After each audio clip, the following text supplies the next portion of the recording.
जब चोट कांच पर पड़ती है तो कांच टूट जाता है, और जब चोट सोने की उस सिल्ली पर पड़ती है तो वह और ज़्यादा निखर उठती है, चमक उठती है। किस बात पर बोलो? एक पर चोट पड़ी और एक टूट गया, और दूसरे पर चोट पड़ी तो वह चमक उठी, वह निखर उठी। किसकी बदौलत? चोट की बदौलत। चोट तो दोनों पे पड़ी थी, चोट की बदौलत तो नहीं हुआ। यह हुआ समता की बदौलत। क्या हुआ? सहनशीलता की बदौलत। जो सहता है वो निखर जाता है, और जो नहीं सहता है वो टूट जाता है। विगत दिनों से अपन यही सूत्र पढ़ रहे हैं कि मुसीबतों में परिस्थिति की मार पड़े तो टूटो मत, बल्कि उस परिस्थिति में भी अपनी मनस्थिति को अच्छी बना लेंगे तो आप भी उस सोने की तरह निखर जाएंगे। बस परिस्थिति बदलना हमारे हाथ में नहीं, मनस्थिति बदलना तो हमारे हाथ में है।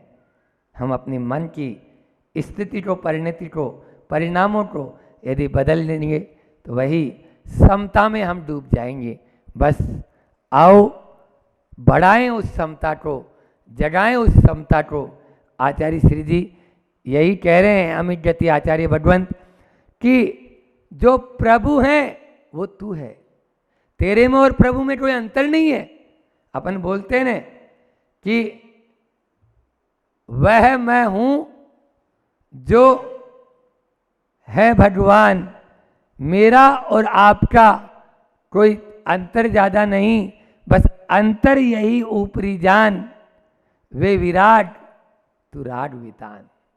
बस हम राग वितान हैं, हम राग में डूबे हुए हैं।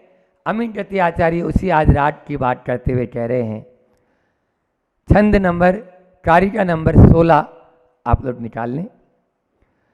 कोड़ी कृता शेष शरीर वर्गा, रागादयो यस्य न सन्ति दोषा, निरीन्द्रियो ज्ञानमयो न पायः, सदैव देवो हृदय ममास्ताम। मैं बोलूँगा, अब आपको दोहराना है। कोड़ी कृता शेष शरीर वर्गा,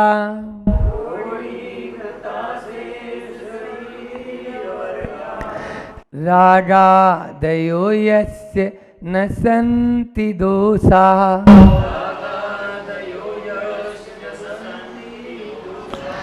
निरीन्द्रियो ज्ञानमयो न पायः,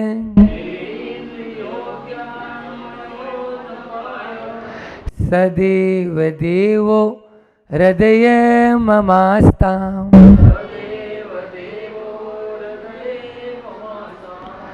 क्रोड़ीकृता अशेष शरीर वर्गा, शरीरधारी जितने भी हैं संसार में, जो हैं, जो शरीरधारी हैं, इसका मतलब समस्त जीव, समस्त प्राणी, समस्त प्राणियों, वर्गा, वर्ग का मतलब होता है समूह, समस्त प्राणियों के समूह को क्रोड़ीकृता, क्रोड़ीकृता का मतलब होता है जीत लिया है, अधीन कर लिया है, वश में कर लिया है, आलिंगन कर लिया है, गोद में बैठा लिया है।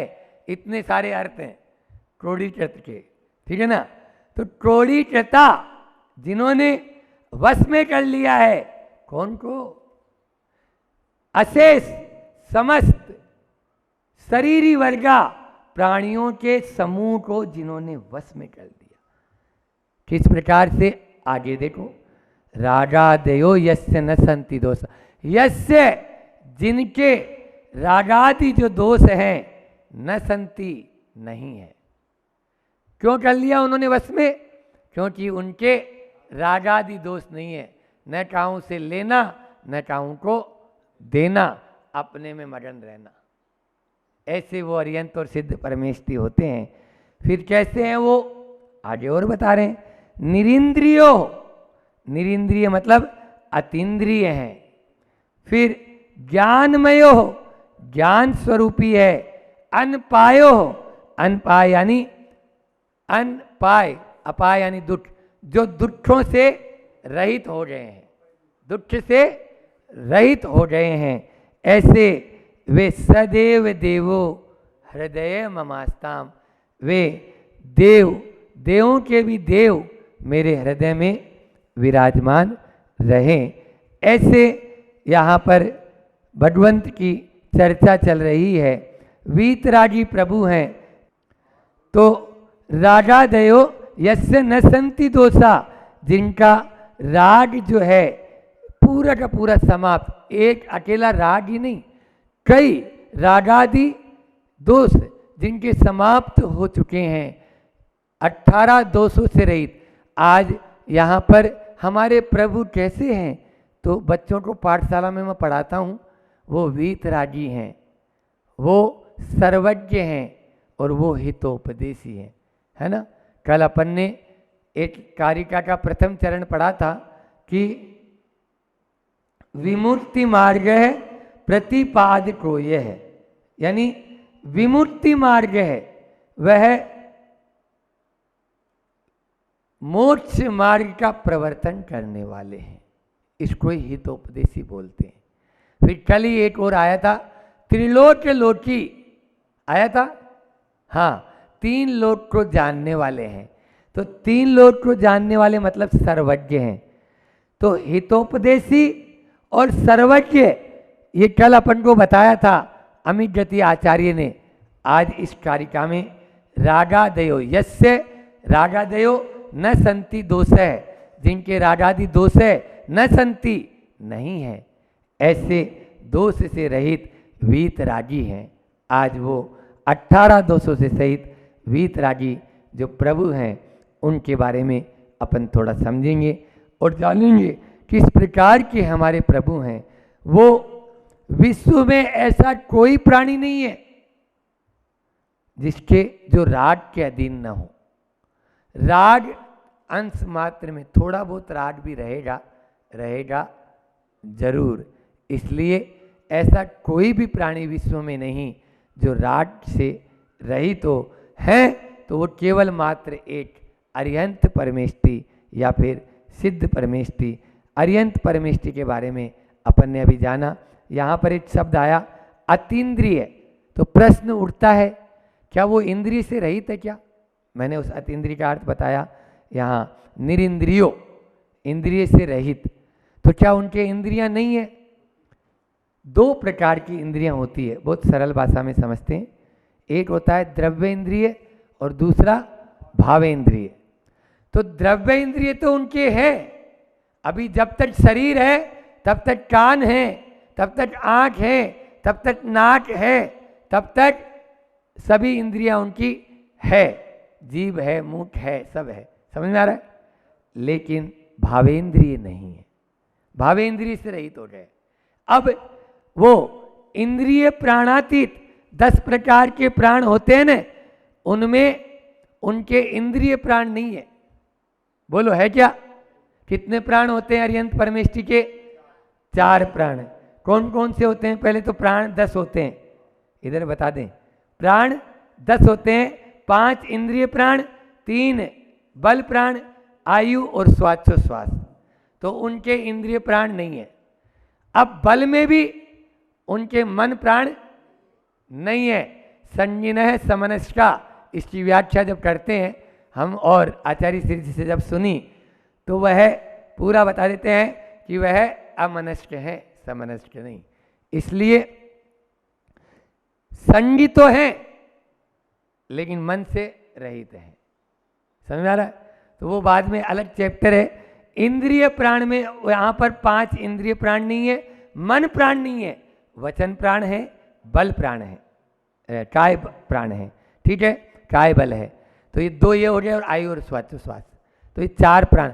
तो वह इंद्रिय प्राण से रहित है, इसलिए उसको अनिंद्रिय कहा।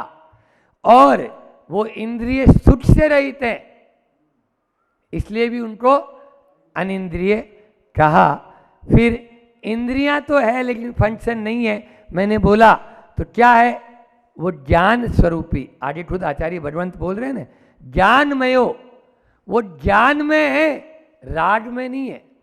अरिहंत परमेष्ठी हमारे कैसे हैं, ज्ञान तो है लेकिन हमारे साथ में क्या होता है, हम चिपट जाते हैं। हम ज्ञान भी है और राग भी है, उनके यहाँ ज्ञान तो है लेकिन राग नहीं है, वो चिपटते नहीं, आया तो आया गया तो गया। फूल है, तालाब सामने है तो भीगते नहीं दर्पण के समान, और पर्वत सामने है तो भारी नहीं होते। हमारे यहाँ पर्वत आ जाए तो हम भारी हो जाते हैं और तालाब आ जाए तो हम गीले हो जाते हैं, कोमल हो जाते हैं। बस यही जो हमारे में गड़बड़ी है, इसको दूर करना है। ये गड़बड़ी हमारे लिए हानिकारक है जो चिपटने की है। बहिरंग पदार्थ से कोई मतलब नहीं, वो झलक रहा है, झलकेगा, वे केवल ज्ञान, क्योंकि ज्ञानावर्णी कर्म का क्षेयोपशम का वहाँ पर अभाव हो गया, केवल मात्र केवल ज्ञान वहाँ पर है। इसलिए केवल ज्ञान का उदय होने से अब वह उनके जो क्षयोपशम था वह न रहकर राग द्वेष से रहित हो गए हैं। फिर एक और आया अनपाय, है न, तो अनपाय का भी बता दूं कि दुखों से रहित, यानी दुख दो प्रकार से हो सकते हैं। एक जो ये शरीर रूपी दुख है शारीरिक, तो अब उनको शारीरिक कोई दुख नहीं, परम औदारिक शरीर उनका हो गया। और दूसरा वहाँ पर कसाय जनित दुख भी नहीं, कसायों का अभाव हो गया है, इसलिए शरीर का दुख भी नहीं और कसाय का दुख भी नहीं, उपसर्ग आदि नहीं। अब उपसर्गों का दुख भी नहीं, भूख प्यास आदि की जो वेदना है वो दुख भी नहीं, तो वो भी दुख शरीर के आश्रित ही होता है, इसलिए इन सब से वे रहित हो चुके हैं। आज अपन चार शब्द लेते हुए रागादयो यस्य न संति दोषा, इसकी व्याख्या बहुत ही सांगोपान करते हैं कि जिनके रागादि दोष नहीं है ऐसे वे प्रभु। तो चार शब्द कौन कौन से हैं, राग, आग, जाग और त्याग।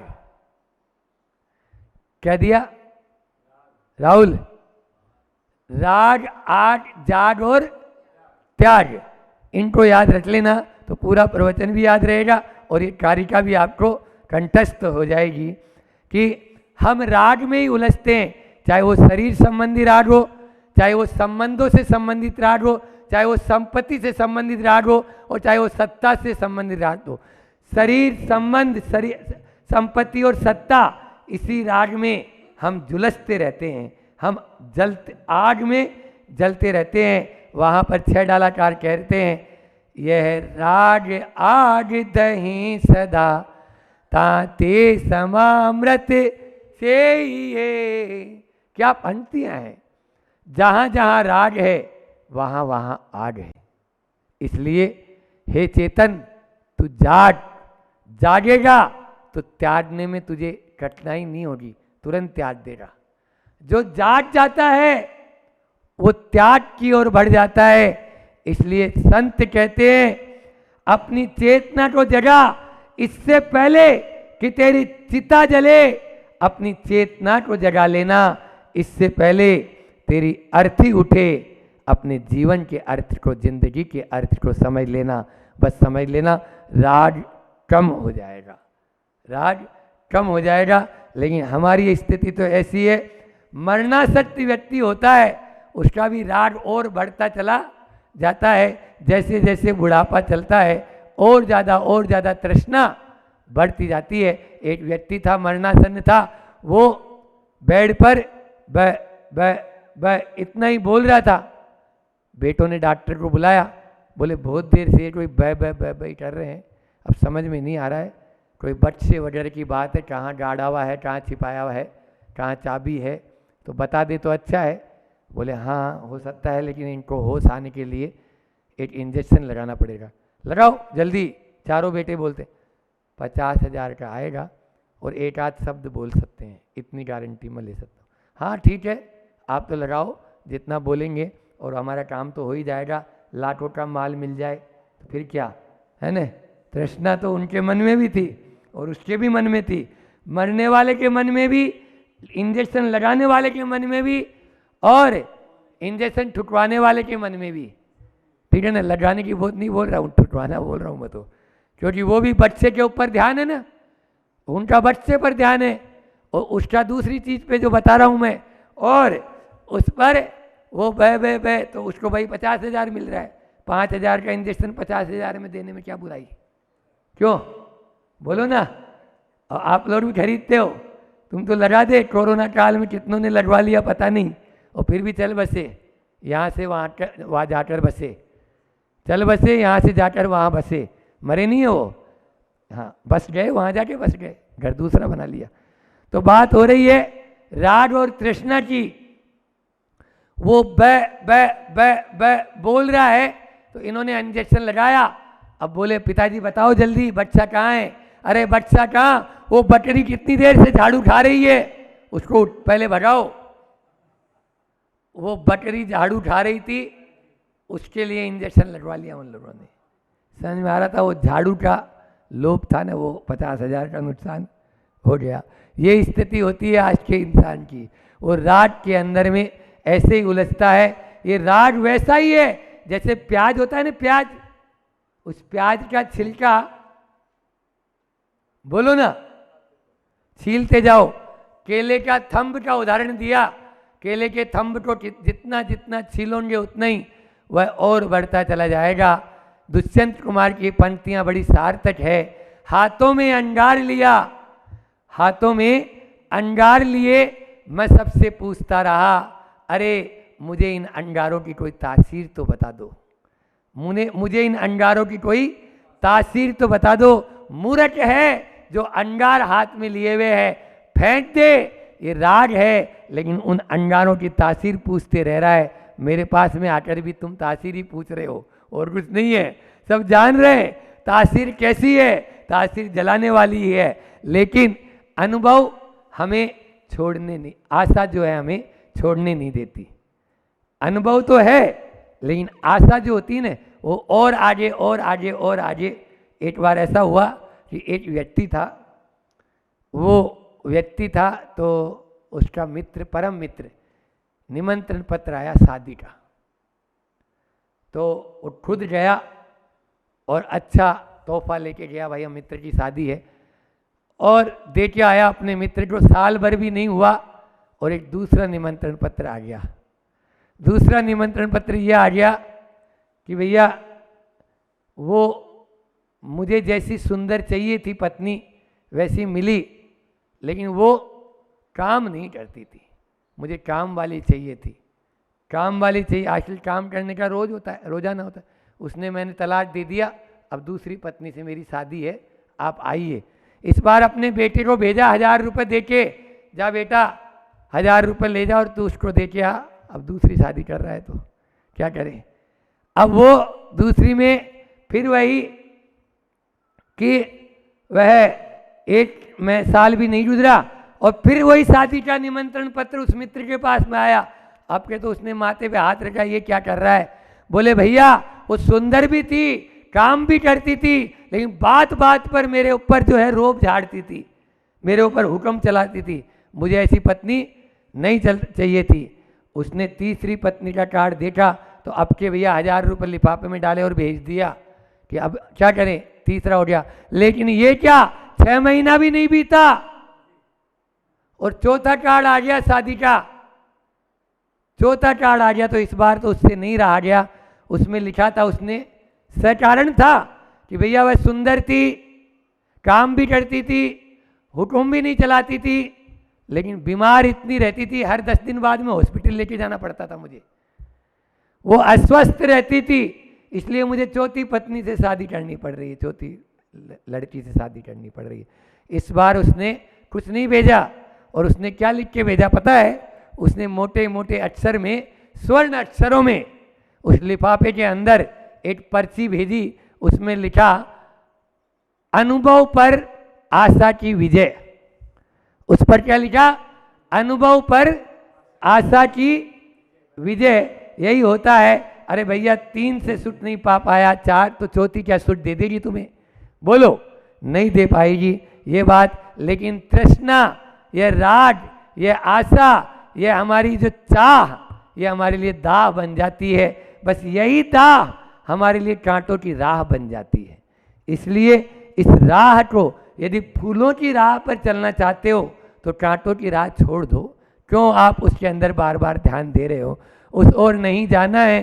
तभी हमने बोला राग, आग, जाग और त्याग, इन 4 शब्दों को याद रख लेंगे तो रागादयो यस्य न संति दोषा। जिस प्रकार से प्रभु ने राग को शांत किया और धीरे धीरे ही सही वह आगे बढ़ते हुए अपने मोक्ष रूपी धाम को प्राप्त के लिए हम भी उसी त्याग के बदले बल पर, उसी त्याग के बूते पर अपने आप को उस मोक्ष रूपी धाम में विराजमान कर सकते हैं। करें। इसी भावना के साथ मैं अपनी वाणी को विराम दूं। उससे पहले आज का हाइकू भी आचार्य श्री जी का ऐसा ही है जो बड़ा जोरदार है। वो हाइकू भी जोरदार है कि नाड़ हिलती, नाड़ हिलती, लार गिरती, किंतु तृष्णा युवती, किंतु तृष्णा युवती। यह तृष्णा हमेशा जवान बनी रहती है, कभी इसको बुढ़ापा नहीं आता। या बुढ़ापे में भी ऐसी जवान होती है जो रात को भी बिल्कुल जैसे जवान घोड़ा होता है ना, वैसे दौड़ने को तैयार रहती है। तो नाड़ हिलती, लार गिरती, किंतु तृष्णा युवती। यह तृष्णा हम सबकी समाप्त हो। इसी भावना के साथ बोलिए अहिंसा परमो धर्म की।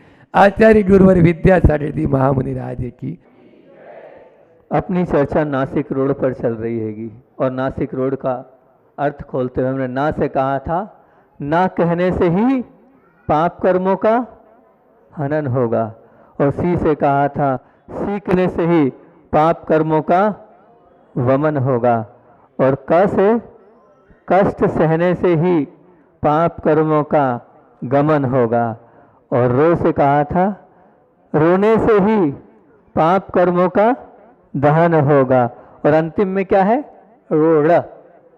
ड से कहा था डरने से ही पाप कर्मों का समन होगा, और 2 की व्याख्या तो अपन कर चुके थे, और कष्ट पर अपनी बात चल रही थी। और कष्ट की बात करते हुए हमने कल आप लोगों से एक बात प्रारंभ यहीं से करी थी। कल क्या प्रारंभ करी थी कि मकान बहुत बड़ा होता है, जितना बड़ा मकान होता है उतना बड़ा दरवाज़ा नहीं होता है, दरवाज़ा उससे छोटा होता है, और दरवाजे से छोटा तो क्या होता है?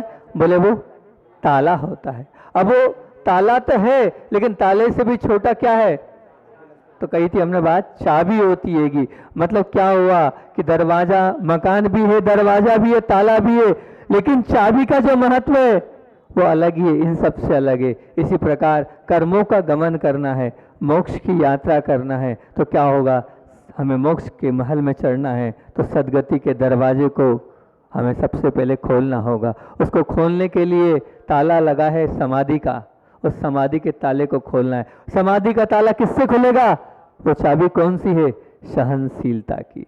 जब तक सहनशीलता नहीं होगी तब तक हम अपने जीवन को ऊंचा नहीं उठा सकते और उस मोक्ष महल की यात्रा तक नहीं पहुंच सकते। क्योंकि हमने कहा था सामना करने वाला शायद कुछ गवाता है, सामना करने वाला शायद कुछ गवाता है, पर सहन करने वाले को कि तो हमेशा कमाई ही कमाई है, पुरस्कार ही पुरस्कार। ये बात करी थी क्योंकि जिस हमारे जीवन में सब है, क्या है? पैसा है, धन है, सब है, लेकिन कर्जा है। कल काय का कर्जा बताया था हमने? कर्मों का कर्जा सबके पास है, और कर्मों का कर्जा इसी से चुकेगा। उसकी फीस क्या है? सहन करते चलो, सहन करते चलो। और ये वाली बात भी बोली थी, सबका सब कुछ, सबका सब कुछ जो प्रसन्नता पूर्वक सहन कर लेता है वही आत्मा सर्व साधक होती है, वही आत्मा सर्व आराधक होती है। इसलिए अगर कर्म मुक्त बनना चाहते हो तो सहन करने के जो अवसर मिल रहे हैं कभी छोड़ो मत। आपका पुण्य है और उन अवसरों को आप उठाते चलो और सहन करते चलो। सहन करोगे, क्योंकि ये बात हमने कल 2 उदाहरण और दिए थे कि जो सहन करता है, दो प्रकार के हैं, या तो सहन करना पड़ता है वो नहीं, वो जिसके पास ताकत है, जिसके पास सामर्थ्य है और जिसके पास बल है, उसके बाद भी और गलती नहीं होने के बाद भी सहन करने वाला है, वो क्या सहनशील कहलाता है। अब है नहीं, मजबूरी में सहन करने वाला सहनशील नहीं कहलाता है। ये आपसे कल बात करी थी और हमने कहा था कि आखिर सहन कौन, वो तूफानी समुद्र में कौन चला है, तो बोले वो नाविक ही, जो नाविक था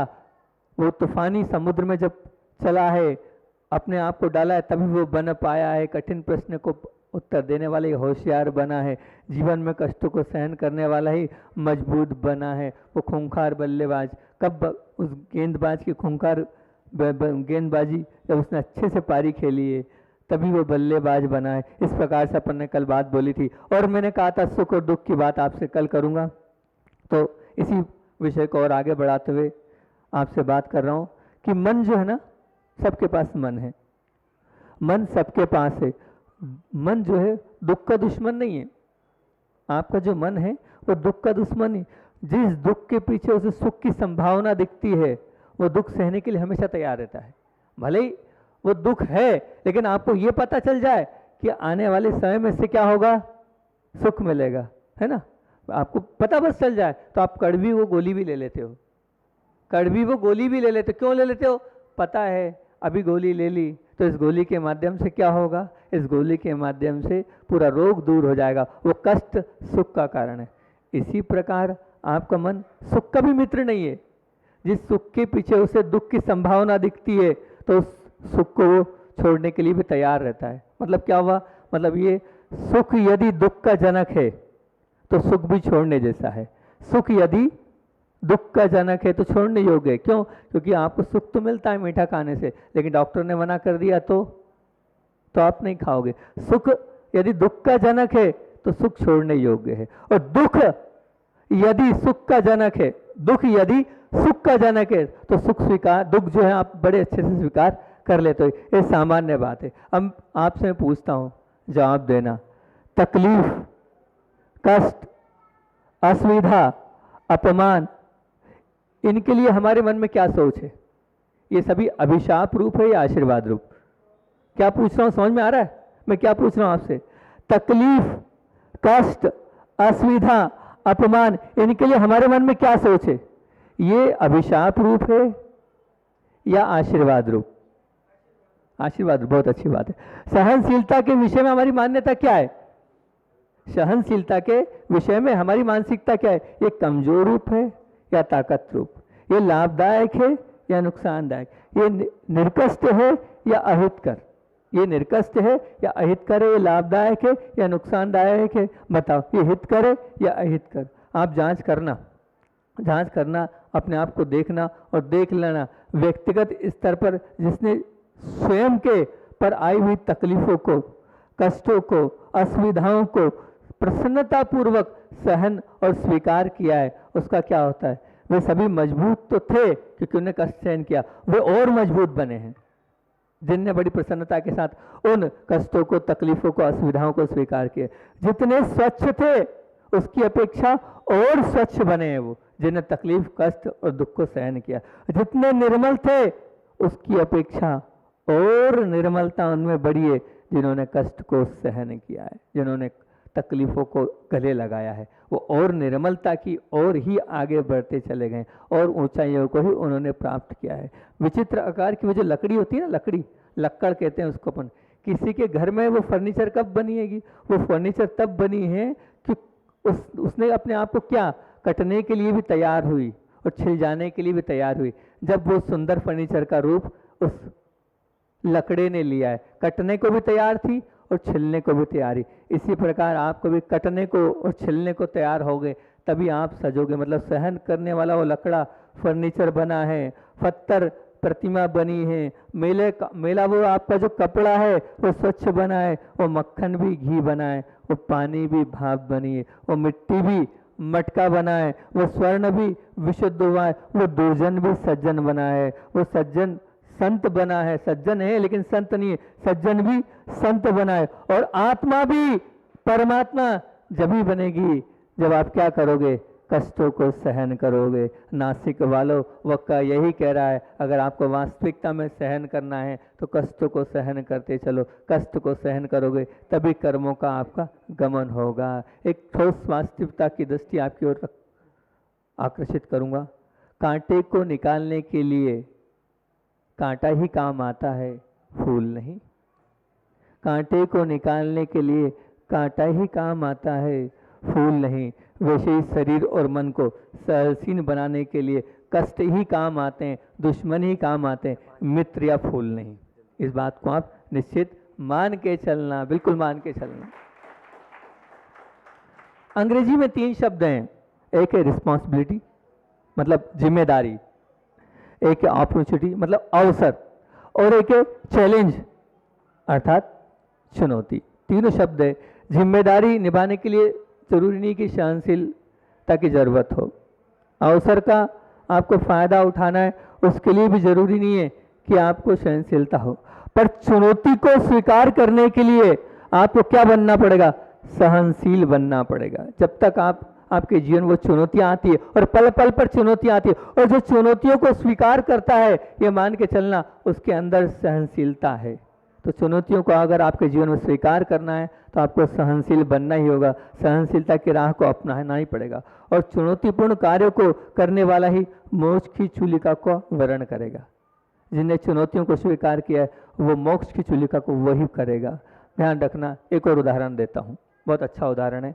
लोहे को पीटने वाला वो जो हथौड़ा है, लोहे को पीटने वाला जो हथौड़ा है वो जल्दी टूट जाता है, परंतु लोहा जिस एरण पर पीटा जाता है वो लंबे समय तक टिका रहता है, लंबे समय तक टिका लेता है। मतलब क्या? ये वास्तविकता क्या बताती है? ये वास्तविकता ये बताती है कि जो मारता है वो टूटता है। बहुत एकदम परफेक्ट बात आप लोगों के बीच में रखता हूं। जो मारता है वो टूटता है, परंतु जो मार सहता है वो टिका रहता है। जो मारता है वो टूटता है, परंतु जो मार सहता है वो टिका रहता है। परंतु ये बात अज्ञानी दिमाग में बैठती नहीं है, बिल्कुल नहीं बैठती। जो सहन करता है उसके पास धर्म है, ये बात आपके बिल्कुल अंदर नहीं बैठती है। आपको तो बस मुकाबला करना है। कोई ने 1 गाली दी है तो आप 10 गाली देने के लिए तैयार है ना?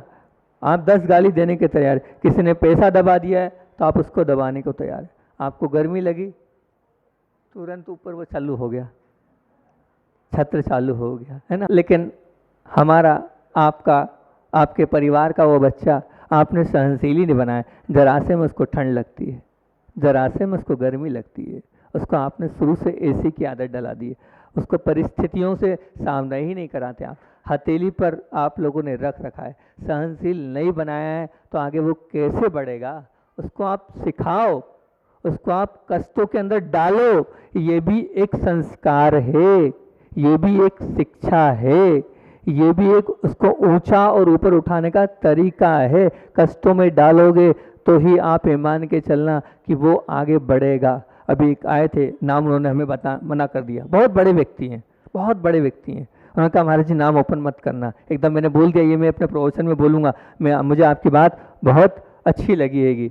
तो बोले नहीं महाराज जी अभी ओपन मत करना नाम, नहीं तो फिर सब गड़बड़ हो जाएगा, पूरी दुनिया को मालूम पड़ जाएगा। दुनिया के सर्वश्रेष्ठ व्यक्ति हैं वो, बहुत बड़ी पोस्ट है, बहुत बड़ा नाम है पूरे देश विदेश में। उनका जो बालक हैगा, उस बालक मतलब अरबपति समझ लीजिए आप, इतना बड़ा सेटअप है उनका।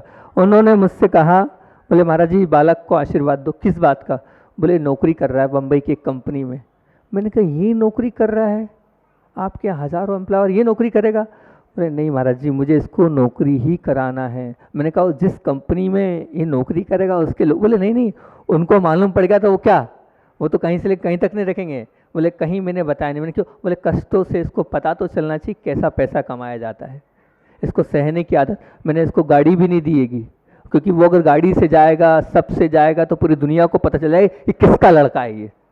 बोले ये बस से जाता है, उसको पता चलना चाहिए रुपया क्या होता है। कष्टों से पता चलेगा तो ये रुपये का और धन का मतलब समझेगा और आगे बढ़ेगा। ये सोच है संस्कार डालने की। बताओ, ये है। नाम बताने को मना किए इसलिए नाम नहीं बता रहा हूँ मैं। वो आए थे और उन्होंने आशीर्वाद लेके वो प्रारंभ किया है। छोटी सी मामूली 30,000 रुपये महीने की नौकरी, में उस बच्चे को उन्होंने रखा है। जो अरबपति है, जिनका नाम अभी लूंगा तो आप बोलोगे अच्छा उनका लड़का, पूरी दुनिया उनको जानती है। तो अब सोचो, आप अपने बच्चों को और अपने आप को जितना आप कष्ट में डालोगे उतना अच्छा है। तकलीफों में जो चेहरे पर मुस्कुराहट कायम रखने की सामर्थ्य आत्मसात करता है, वही कर्मों का गमन कर सकता है। क से यही बोला है नासिक के क से कि कष्टों को सहन करने वाले अपने जीवन से कर्मों का गमन कराता है। एक और बहुत अच्छा उदाहरण है, लेकिन अपना समय हो गया है, अपने को नीचे ध्वजारोहण भी करना है। वो बहुत अच्छा उदाहरण पर्वत और हवा और व्यक्तिगत रूप से उसको तैयार किया, उसको अपन देखेंगे, दोपहर में देखेंगे। अंत में आचार्य भगवान की कल अधूरी बात थी, उसको बात को पूरा कर देता हूँ। आचार्य श्री जी जो कल आपको बताया था कि महावीर जी से कहाँ पहुँचे, चमत्कार जी, और 2 दिन में पहुँचे। और कितने किलोमीटर, 108, भर गर्मी में चले। और पता चला केशलोच है, तो हमारे जैसे तो है नहीं, उन्होंने वहीं तीसरे दिन केशलोच कर लिया। केशलोच किया और क्या हुआ, अगले दिन अंतराय आ गया। अंतराय आया, पहले ग्रास में अंतराय आया और फिर उनको क्या लगी थी, लू उतारी। अब कल मैंने बोला था उनसे, जो क्षुल्लक स्वरूपानंद जी थे, स्वरूपानंद जी ने उनसे पूछा कि आचार्य श्री जी आपको कैसा लगा। तो आचार्य श्री ने क्या जवाब दिया कि पेपर कठिन था लेकिन बहुत अच्छा लगा। परिणामों में निर्मलता बढ़ी और परिणामों में विशुद्धि बढ़ी, क्योंकि कठिनाइयों और कष्टों में ही आत्मा का आनंद आता है, सुविधाओं में थोड़ी आता है। वो तो परीक्षा की घड़ी थी, मैंने बड़ी सरलता और सहजता से, प्रसन्नता से दे दी। आप भी इसी प्रकार से परीक्षा दे, इसी भावना से। बोलिए आचार्य भगवान ज्ञान सूझे लो।